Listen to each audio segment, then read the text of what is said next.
Welcome to this C.C.Jensen training video.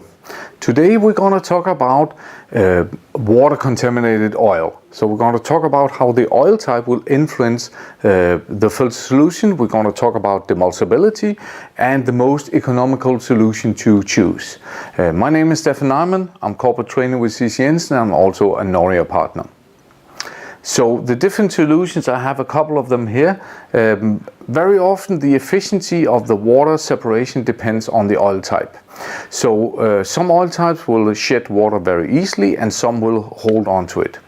So a thing we're going to look at is demulsibility. Demulsibility for mineral oils and low additivated oil, also called rust and oxidation inhibited oils. They're typically quite good, so they separate water very easily and we get a good demulsibility result.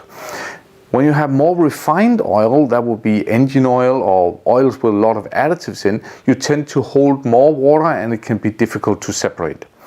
Some esters and glycol-based oil fluids will also have issues and will be difficult to separate water from. EAL fluids, so environmental acceptable lubricants, may or may not have a good demulsibility, so ability to separate water. Here's an example from an EAL oil that was used on a thruster. You can see a quite poor result here. After 30 minutes we have more or less equal amount of emulsions and water in the oil.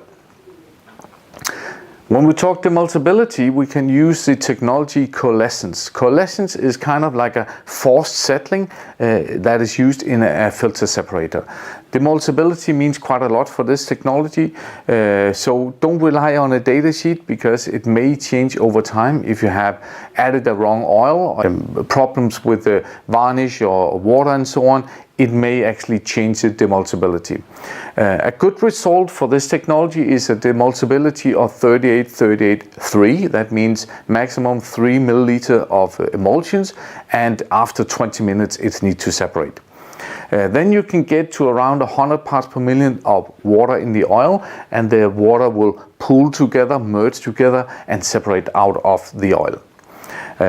Most economical is if you have a low viscosity, so typically below an ISO VG 150, and then a large ingression rate is fine. There are some issues. I'll give you an example here. If you have now on a thruster here, they used a normal mineral-based oil. They used a filter separator and it worked flawlessly until January 18. Then they started to have problems with no separation of water. What had happened was actually they changed to an EAL fluid instead, which was based on an ester that didn't separate water very easily. So this principle didn't work.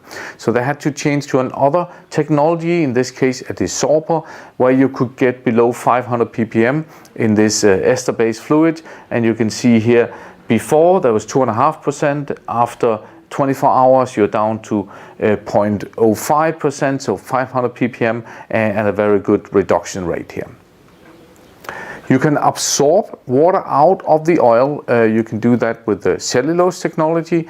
Here's an example. You can see the hose here, the clear hose has this milky color on it. You got 8,000 parts per million of water in this oil, and after one pass you can actually already see a difference, but otherwise after 6 hours you're down to 121 ppm of water in the oil, which is a quite good result. With cellulose technology you typically get to around 100 parts per million, maybe a bit lower. It doesn't work so good with the glycols or ester-based fluids, so there you need another technology. It's most economical if you have a limited amount of water in, so condensation or just accumulated amount of water, so a little daily ingression. Another technology is polymers, these super absorbents that can hold their own weight many times in water. They're recommended where you're having a closed system, only a little bit of water, condensation or similar, and you have very low requirements for water in the oil. For example, transformers with a few ppm. Here's an example. You go from 36 ppm of water to 3 ppm of water over 2 months, and obviously that depends on the size of the transformer and the filter unit.